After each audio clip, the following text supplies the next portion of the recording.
I'll just say this will probably be a fairly short conversation, simply because most of the changes in the specification that we'll be going over are actually ones that emerged from National Treasure and from that mapping exercise. Sure, I see.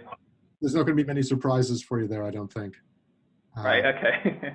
Yeah. Let me just share I'll share the presentation with you, and then we can probably move it fairly quickly. And then we can maybe talk about an issue that Nick raised just before this call, about an hour ago. Let's see here if I can just find the slideshow here. Sorry, just one moment.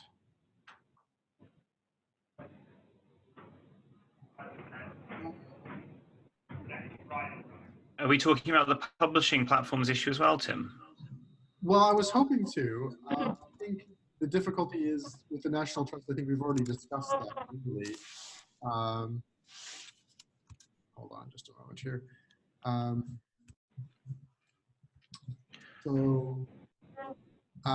It would be kind of a conversation I think that would be more fruitful talking to the users more than data suppliers at this point. But yeah, I'm certainly hoping to take another look at that. Right. Yeah, I was going to say, because I haven't managed to find. Didn't you say that the National Trust or somebody had put the data in to the ArcGIS, including all the fields, or is that? That's the plan, I believe, Andy. Can you confirm that? Yeah. So we're looking at how best to do that. I suppose we've got the Arcgis Hub, which we use, which is how all our sort of open data goes through at the moment. So our thinking behind it was to essentially use that system, because I suppose it's already sort of set up and we make use of it. I suppose the first sort of snag that we hit was it doesn't look like that the Arcgis Hub will take JSON files. It just seems they look like it's a geo sort of JSON format only. So I suppose we were just looking at how other ways we could potentially publish that data, or whether there's a sort of a workaround we can look at. But we haven't got very far with that, unfortunately, at the moment. But yeah, that's I suppose the initial sort of problem that we've hit. Great. I didn't want to derail Tim's agenda here, because yeah, I have some further questions on that, but I know that's probably. given that we've got 3 people on the call, and this was in fact one of the things we needed anyway, we might as well just keep rolling. What were your further questions? So when you say the JSON file you're trying to upload, what is the format of that JSON file? It's adhering to so we've basically done a very similar exercise that Tim did when he had a look at the example trail data we had. Mm-hmm. So it's trying to adhere it to the OpenActive sort of spec, basically. And it seemed to be that it was missing the sort of it needed some spatial information in there for it to, particularly for it to go on the Arcgis Hub. Yeah, that's where we sort of got to at the moment. Yeah, I guess is one of the questions. So yeah, so what I was I guess thinking about it from a data user perspective and looking at the hub versus the feeds and the different ways of getting the data. One of the questions I'd asked Tim previously was, is there a way that we can see like a sample of what the data would look like? Doesn't necessarily need to be in the hub, just as a kind of what does the JSON even look like? So I guess when you put that JSON together, was it? Yeah, I guess what did it look like? Did it still have the? Yeah, what are the objects in just the root of the JSON object, or I don't know. How did it look? Might be easiest if I just ping you over what we've got so far. That would be really interesting. Okay. Yeah, I can get that over to Tim. But I suppose other side of it is expertise at the moment. So I'm normally joined on this call by my colleagues, either one or two of Ian and Hugh, and I think they know a bit more about sort of structure of JSON files compared to myself and some members on the team at the moment. So that might be part of the problem, is whether we've got the sort of the data in the correct sort of format. But yeah, I can get over to you our sort of working copy if you wanted just to take a look at it from the outset, basically. Yeah, that would be. Yeah. I think it'll be useful to send around to the group actually. However that happens, just so that data users can have a look at it as well and get a sense of what the two options look like. So I guess the feeds is obviously quite well known, but then if there's already I guess I don't know enough about how ArcGIS works, but I guess when you publish to it, you're just publishing a file, right? And you just, what do you have a schedule that does that every night or something, or? Yeah, I can follow up with my my colleague who looks after the hub, but I believe it's essentially you publish a spatial file to it, and then it's there for people to sort of use. So yeah, I think that's the essentials of it really. And I suppose the JSON file we're looking at, I suppose it's not a million miles different to the one that Tim, you were working with, because essentially a lot of the information that Tim mapped was basically what we had and formatted in much the same way. So I don't think there'd be there's not a huge amount different to it. But yeah, so I suppose we can still get that file to you and then see if we can get a workaround to putting it on our sort of preferred publishing place as well. If that would be, I get the impression that's what you were looking for as a first sort of step. Well, I think the question of where to publish to is kind of open. And that, yeah, so previously with other OpenActive publications, it's all been done via RPD feeds. But on the last call, it seemed like you and the Canal and River Trust and maybe another organization were all counting on ArcGIS for this kind of publication. If they are only accepting GeoJSON and you can't kind of add arbitrary metadata to ArcGIS, then it does seem like, yeah, probably the feeds are the easiest solution. Okay. Yeah, I guess it really depends on ArcGIS. I'm assuming that it would be just a question of a really small wrapper object for ArcGIS stuff. If it accepts anything other than GeoJSON, presumably you just need to indicate that somehow in a wrapper. But yeah, we just don't know at this point. So more investigation needed. Yeah, I think so. Great. Yeah, I think from a data user perspective, it would probably be good to get like an example of both options somehow. I mean, if you're able to get that into ArcGIS somehow, obviously everyone knows how the feeds work, so that's going to be easy to kind of to look at. But and obviously Tim's done that example, which I know that you've got a slide on somewhere, which is as just well, you said the sample, it's already been shared with the feed version. It basically is like the feed version is kind of an obvious thing that's got like that. We know what that looks like. What's the other version look like? And then that way we can like see if the data consumers can work with that. And like, I guess how does the API work with ArcGIS? Like, is that a thing that is easy to use and makes sense for that, to get that file and get updates to that? Okay.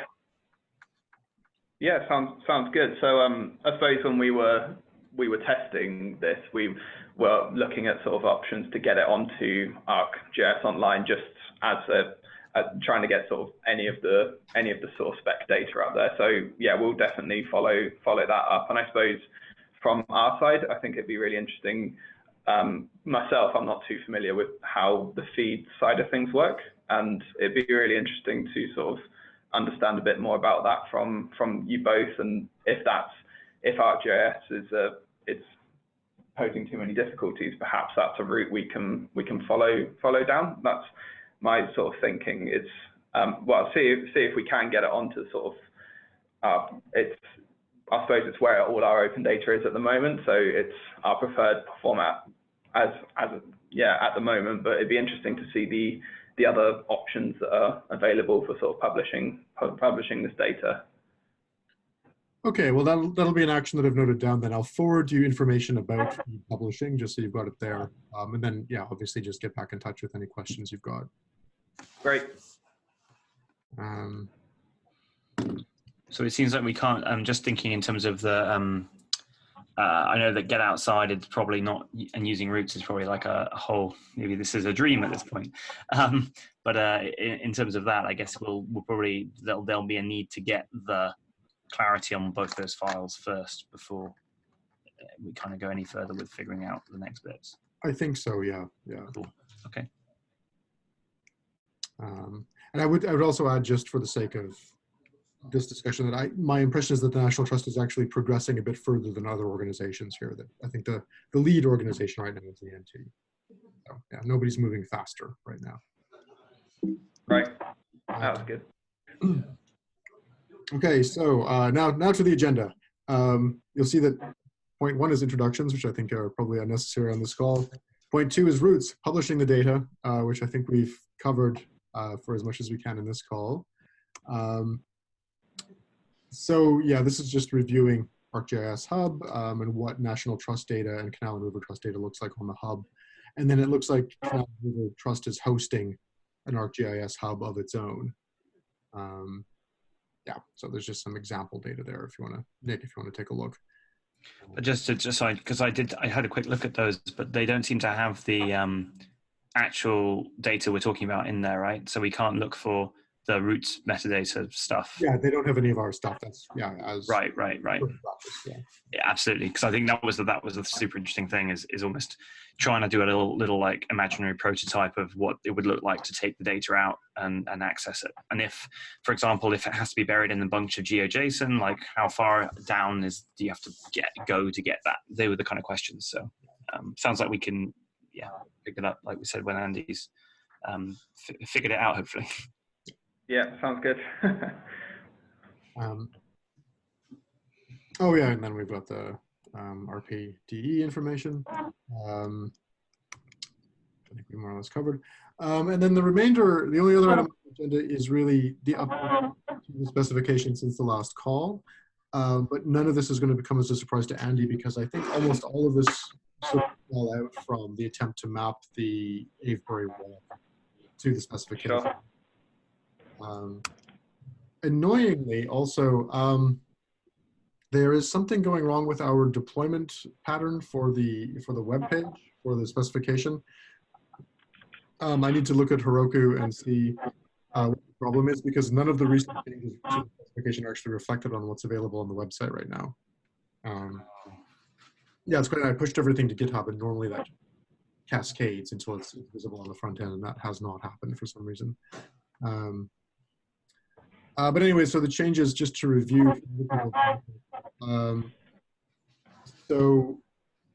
which, and this should always have been the case, really, but roots and segments now have URL identifiers, so that will support cross-referral generally and reference generally, of course.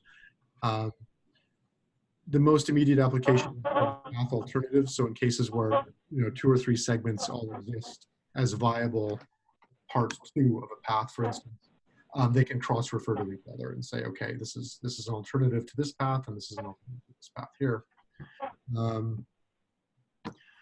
The root point, okay, oh yeah, another update is that root points are now extensions of schema.org places.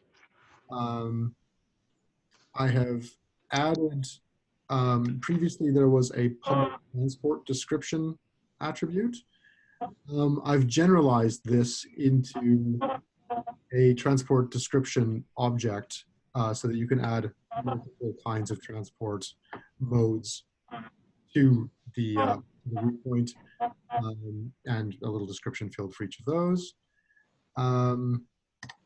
Couple of additional descriptive fields for root points, but this is something that was necessitated by the National Trust, but also it's not unique to the National Trust. This tendency to have kind of show hide interfaces for additional information. So here's the path. Here's just how you transfer the path. But here's an additional description of something attractive you might see on the way, or a point of interest or something like that. So there's this division between short description and extended description, basically. And then there's been some support added for contact information, so that you can contact people, not just the organization that publishes the route, but specific information about the route can be found from these sources here. So those are all the changes since, oh, it says 31st August, that should be 31st July. So that's changes in the last 2 weeks, basically. And pretty much all of that came out of discussions with the National Trust. The only one that didn't mention on the slide, which is making route points essentially schema places, which just seemed to be natural. And that is about it, really. I think we could discuss an issue that Nick raised just now, which is that schema.org actually has a type, which I will send to everyone. Here. Oh, Paul Morgan's just joined, by the way. Oh, okay, great.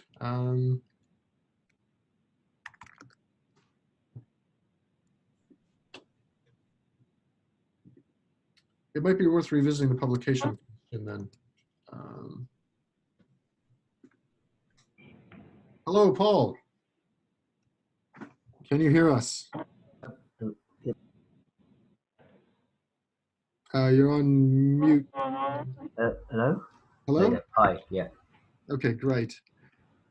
So sorry, Paul, you're joining us a bit late, but one of the Sorry, I had another meeting.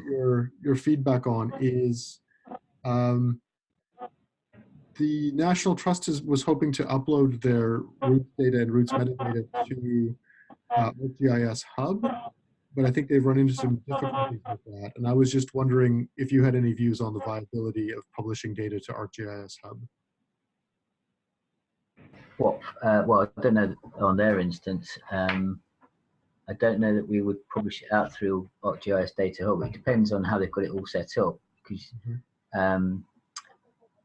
there's like the Pro version, which is internal, and then there's the A goal version, which is the Arcgis Online, and that's generally how they tend to recommend you do it. Yeah, but there is a specific area which Arcgis also provide, which is an open data section. So I don't know if they could get out through that. It depends. Did they say what the nature was exactly?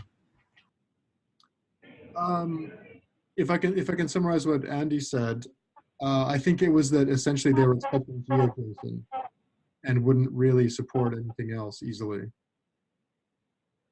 GeoJSON. Yeah. Well, that's how we publish it, so that should be fine, I guess. I don't know then. I mean, I don't know the internal workings of their system. I guess the question is, so if you had a JSON object which represented route metadata according to the OpenActive specification, where would that be published normally by the Canal and River Trust?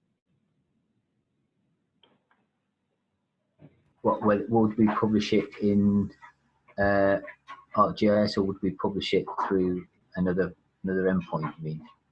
Yeah. We do it through another endpoint, I think, at the moment, just be simple, and it gives us a bit more flexibility to tie into the rest of the modeling specification. Sorry, I haven't put my teeth in. Okay, so sorry, this is the Canal and River Trust is maintaining its own endpoint there. Yes. Okay, right. And you just serve whatever you want to that endpoint then? Well, the intention would be for the modeling of the routes. Yeah, we would do it at that endpoint. We could possibly do the route-based ones out through Arcgis as well. But again, I'm not experienced in that side about setting up a whole schema in there. So that's where ideally you get someone from there to be involved who'd be able to set the standard in their system to publish. Okay, right. It depends on how committed they are to open data. So they've got, like I say, this open data portal, but they probably need to engage with them directly. When you think about the custom endpoint, Paul, are you thinking like a feed endpoint, like the events ones, but for routes? Yeah, exactly. Yeah. Okay. Right. And sorry, for my just reference, like I know we talked about this probably a long time ago now, but are you still thinking of publishing events and opportunities separately to that, or is that something separate? Yeah. So Right. the events, depending on how it's all done. So in one of the previous ones, we've talked about having an event, and there could be a URL pointer over to a particular route. So you could say this event is taking place at this route, but then other events could be happening along that route as well. It gives other people a chance to point to that that endpoint just for that route. Okay, yeah, that makes a lot of sense. So the route, so the route URL would reference something that's in the routes feed of yours, and then people could consume both and display them together. Yeah, or they wouldn't necessarily have to have, there's not a one-to-one relationship there. The routes are separate, and we can use them, or people can point to them for all sorts of things. So somebody from an app or whatever could still suck down those routes and publish them against, say, like a running app or whatever, and use it how they want to use it. But and that endpoint exists there, that's fine. Yeah, but the way that we will publish it would be against the spec there. But I'm not au fait with how you would publish it out through AGOL, ArcGIS Online, or out through the Open Data Hub that ArcGIS provide. And again, it sounds like something they should be involved with, and it's probably something that the OS might be able to give you a contact or point it towards well, because I'm guessing that they hopefully do work together on various projects. OS have their own one, don't they? They're pushing for September, which Tim talked about last week. So it would make sense that if Esri have a lot of either public sector or charitable customers, which they appear to do, and a lot of them have do physical activities, then they would get involved, or at least try and help promote that specification as well. So just from my understanding, inside the Esri software, where you're adding this metadata to the routes, is that something you're adding as custom fields right now?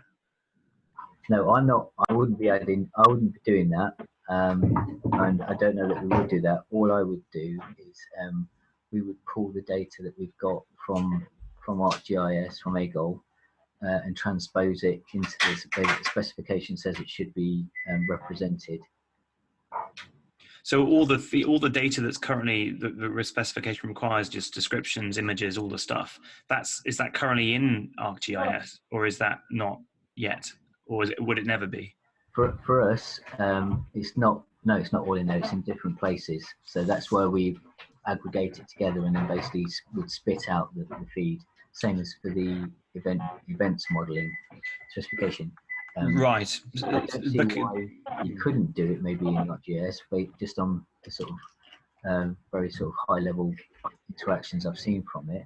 But again, that's really down to National Trust to comment on that, because I don't know how they got their set up.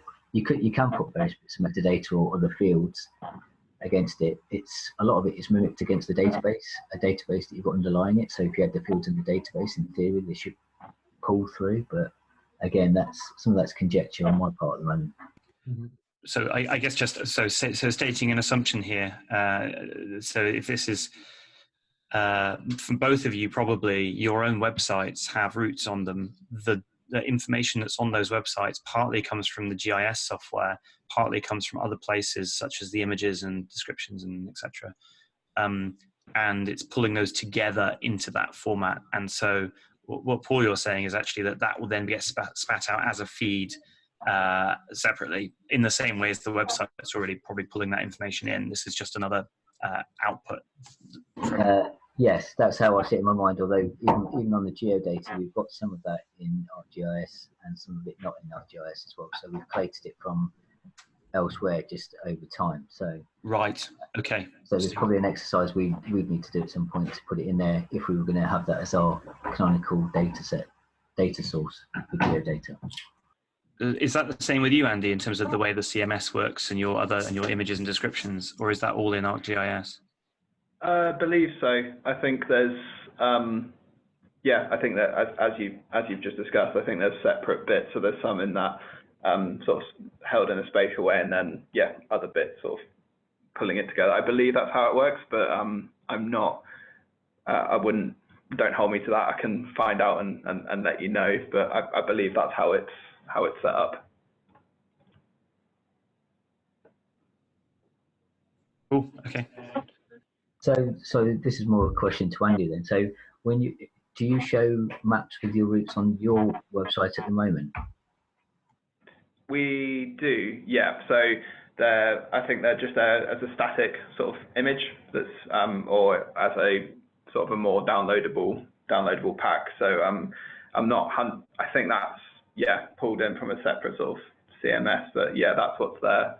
I believe on most of the routes. So there's a example we've been looking at. There's one at Avebury, which definitely has sort of the route map and sort of waypoints and things on there. Okay, so that's essentially all pre-processed into a static image, whereas I think what we did, we have the dynamic maps and then we put stuff, render it over the top. So you're doing all the pre-processing, generating an image and then just putting that up on the website at the moment, yeah? Yeah, that's it at the moment, yeah. Okay, right. So it would be, I think in their case, in National Trust's case, they'd probably need to either create a feed according to the specification, or I don't know. Have you got?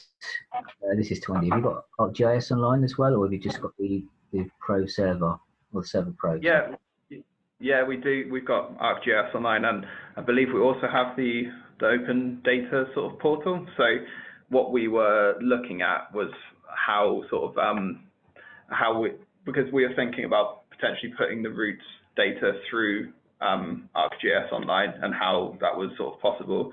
And as sort of Tim mentioned, we're hitting some difficulties in that the ArcGIS Hub won't take anything which basically doesn't have the sort of spatial reference around it. So we're sort of looking into how sort of feasible it is to put it through that way. But from the sounds of things, I think there's an investigation on our side to look into the feeds side of publishing the data, because but I suppose we're looking at sort of both areas in terms of how we're going to publish this information. Okay, yeah, because we definitely have sort of non-geospatial data in ArcGIS. I mean, it's helpful contextual data, but it's not geo-specific. So yeah, maybe it's a case of having a word with your account manager at Esri and explaining what you want to do. Best to get that way. They should be able to help you. Sure. On the ArcGIS Online side of things, you can pull the data out again and then display it in whatever format you want, basically. So you could amalgamate. Think of it like a mincer. You could pull a few things in the top from different sources, mince it together, and it will all come out as like one feed. That's probably the simplest way to think about it. Okay. If you want, Andy, I don't know if you've got my detail. If you go onto the Slack channel, we can have a chat on there if you want. We can maybe sort out a visit between ourselves, because I know that other parts are volunteering to talk to your volunteering people. So I mean, we could exchange some information there if you want as well, some expertise. Yeah, sounds good. We're on the Slack channel, either myself or Indoors. I think we're both on there. Feel free to drop either one or both of us a message. Yeah, we can set something up. Okay, we'll do. Great, thank you.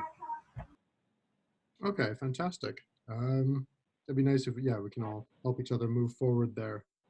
I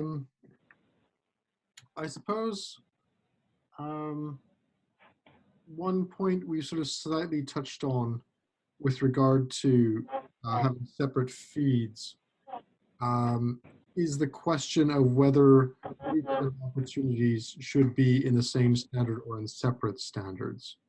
I think some views were expressed in the last call about and the tendency was having them as separate standards. But I was just wondering if there were any sort of further views on that this fall.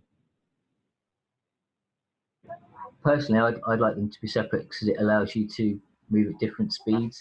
They're not locked, waiting for if we progress the routes one more and we bring in other attributes or other things, we're not locked, waiting for it to be published out through the larger event modeling one. But that's my personal view.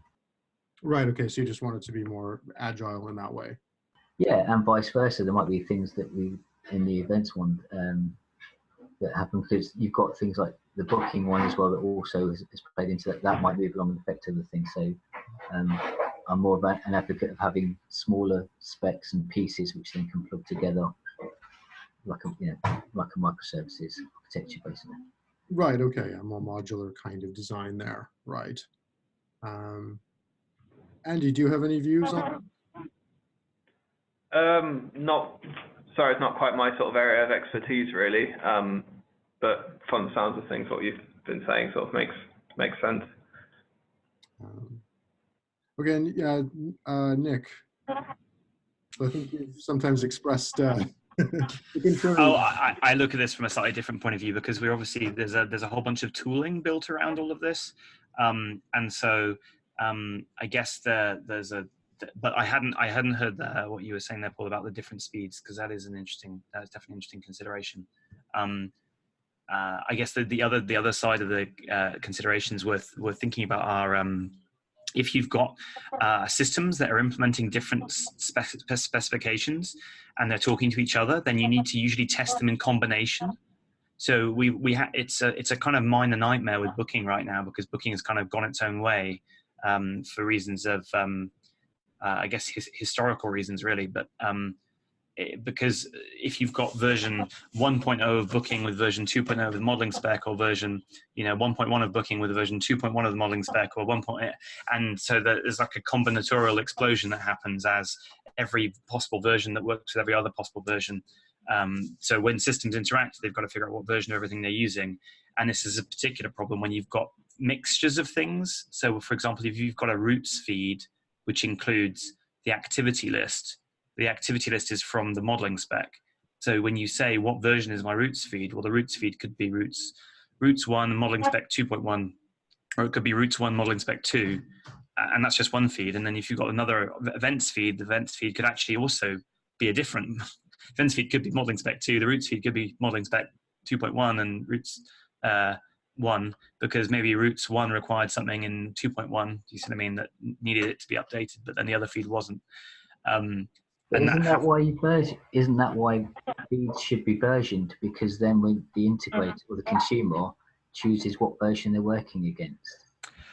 Well, it's because the difficulty here is the dependencies between the specs, because the specs aren't isolated. They're all routes, modeling, and booking all interrelate quite a lot. So when you've got a feed of any of those things, for example, the British cycling feed uses the routes because they have routes data inside their events feed, and so you kind of you have to state 3 versions of something when you publish, which could be fine. I mean, in and of itself is an issue, but then I guess the next level of problem is when you get down to validation and tooling.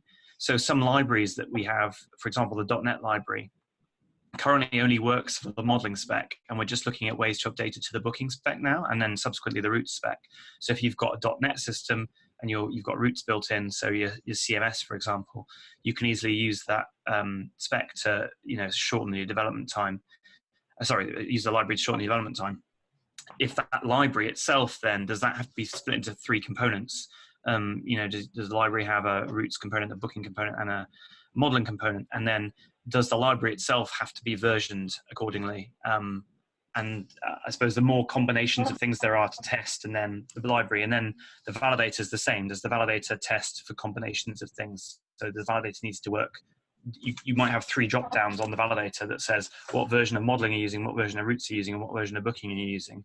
And when you set those 3, then you can press test, and then that will give you the results of whether you pass against those 3 numbers. So that, I guess that's just, and then obviously the consumers, all the data users need to be able to deal with all the different combinations of those as well. So to test their stuff, they need to, there's more surface area to cover. Yeah, I get what you're saying. That's all. Yeah, that's all fine. It's, I guess, whichever one you commit to, it's people just need to understand that because obviously there's the converse argument, isn't there, where everything's like a big monolithic specification, and people are waiting for this particular attribute to be available in this particular subpart of the spec, but you can't actually get it because the next part's coming a bit later on. Yeah, absolutely. And I think it's difficult because I totally take what I totally appreciate what you're saying about the marketing, the microservices argument. I guess if we were taking a true microservices approach, we wouldn't have any dependencies on the different pieces.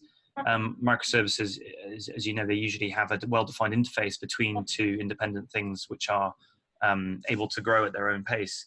But because this stuff is quite interconnected, there are elements of each spec being used inside the other, embedded at quite a deep level. I guess architecturally, it's already pretty much it's very interconnected. Yeah. Okay. Which does make that slightly more challenging. To disentangle it, it would be, you just have to be resolving 3 or 4 different feeds all the time, I guess. How you'd have to modularize it. Well, I guess what we'd probably do is componentize it in quite a detailed way. So you'd probably want to take the activities spec and break that out because that's used everywhere. You'd probably want to take some of the core pieces like places, location stuff that's used everywhere. So you may have a core component spec, which is like a dependency of, like a software dependency structure. You'd probably have something like that. So it's like a centralized library that's used across 3 things. And that might, but then you still, but I don't think that probably solves the testing combinatorial craziness.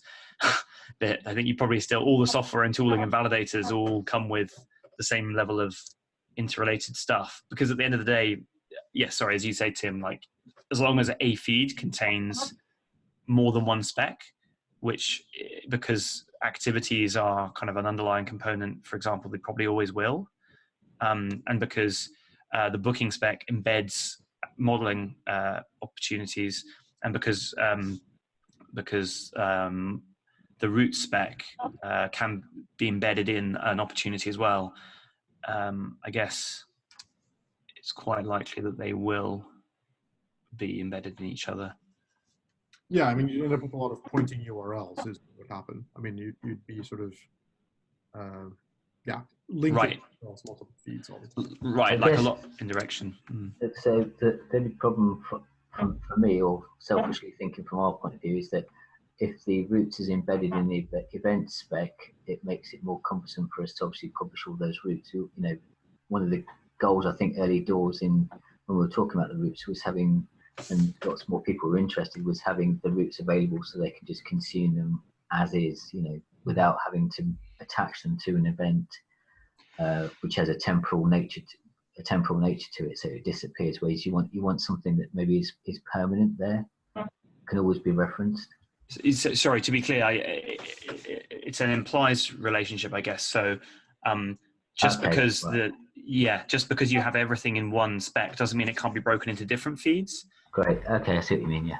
But it's the other way around. It's more if we have everything in multiple specs, we can't combine them into one feed. And British Cycling is a counterexample because British Cycling have one feed of both, because every cycling trail they have a route specific to that. It's not like overall. They don't seem to have a routes database, which is strange. It's user generated, I think. Is that close to being finalized as well? Because I think it was still in review, wasn't it? There's still some problems with it. Which is the British Cycling data. Was it all good now? There are a few outstanding issues. Yeah, I actually chased them about it last week. They've got some technology supplier changes happening, but from what I understand, the feed itself is now just about works with a couple of weird bugs, but it's just about usable. Okay, thank you. Great. Are you guys thinking of using that? Definitely, yeah. That matches like 1-for-1 with some of our towpaths. A lot of we do get a lot of cyclists on the towpaths. There are challenges both ways with that with other users, but it's definitely a useful data set that we'd be interested in. Oh, brilliant. So yeah, so there is the one issue you'll come across if you consume that data is that the next URL on the last page is currently slightly broken. So you'll have to do a little bit of fudging to make it work. But I can let you know when they fix that as well, and I'll certainly let them know you're interested in using it as a the reason to move and sort Great. it out. Yeah. Okay. Yeah. We already got some. I think we've already got some of the data on our sites already, but it's very much point data. So we're interested in the obviously the line strings as well. Great. Amazing.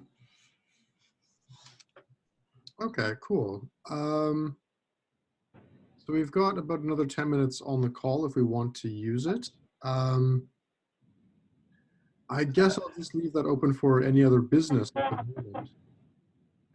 Well, I was going to ask the question. I guess if there are any other, because it was a really good discussion we just had then about like the versions pros and cons, and I think in the booking spec world, that's something that's a very like real question we're trying to kind of figure out now as well. And I know that's not this audience, but I don't know if there are any other advantages to having separate specs apart from the agility of it. I guess that's why I'm just checking, not to kind of drill it too much, but just is there anything else in there? Just to make sure we haven't missed any other reasons to do that. Because obviously agility is something we can mitigate by just making sure we have a good process around, you know, time-based releases or whatever for one version number that is moving forward. Like a lot of these kind of open source projects do with Node and other things, they have a time-based release cycle, so you can guarantee. I think even schema.org, which is one version for the whole of schema, has I think it's every month or every 2 months they have a release, and it bumps the version by a point, so you can get it into this month or next month or whatever. Will you be keeping? Sorry. I was just going to say, I guess what worries me about that is just that schema.org has got more of an organizational structure to support it. I don't know. I don't want to commit to that kind of release schedule. Sorry, no, I mean, sure. I mean, it's like the mitigations around making sure we don't get caught up in, you can see the issue where, you know, if you have dependencies that we could end up like, let's say that there's a roots fix ready to go, but then someone else is debating about something in modeling. Just having a process where we just agree to break that, just go, no, you know, this is going to get published anyway. If everyone's still debating about this other thing and they're unrelated, then, you know, not, because I hear exactly what Paul's saying. We don't want to hold up everyone. And this really breaking changes that are the problem there, right? Like if you've got a breaking change, that's where things, I guess, might get held up. But if they're not breaking changes, then That's kind of related to what I was wondering was, are you going to support older releases for a certain, so, you know, various Linux distros, they'll support a package, you know, long time distros will last for 4 years or whatever, but are you going to support the older versions for say like a year after a bump or anything like that? Yeah. still recording. Well, I stopped when Zoom crashed. Now I'm recording again, yeah. Okay, great. Okay. So yeah, so I'm afraid Those really important changes we just agreed to. talking about the booking spec, but I'm afraid that's been lost from the recording.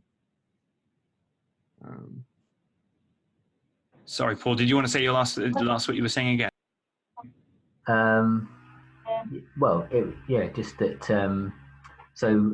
I just wanted to know how long you would be sort of keeping the changes from next version, from each version bump again. Is what I'm saying. So if we went from say 1 to 1.5 and then 1.5 to 2 or whatever, how long the older versions will live for to give people time to migrate, to make the changes, to adapt, etc.